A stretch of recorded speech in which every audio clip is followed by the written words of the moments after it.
സ്റ്റാഫിൽ ഇനി ആരെങ്കിലും പാട്ട് പാടാൻ ബാക്കിയുണ്ടോ എന്ന് ചോദിച്ചത് മാത്രമേ ഓർമ്മയുള്ളൂ. പിന്നെ നടന്നത് ഒന്ന് കേട്ടു നോക്കുന്നു.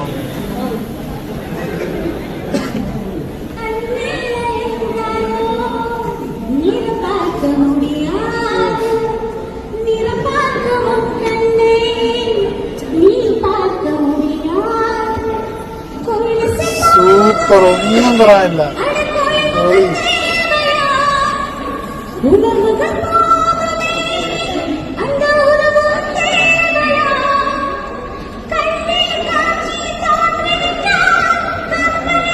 ഏതാ ഒരു വോയിസ് അല്ല.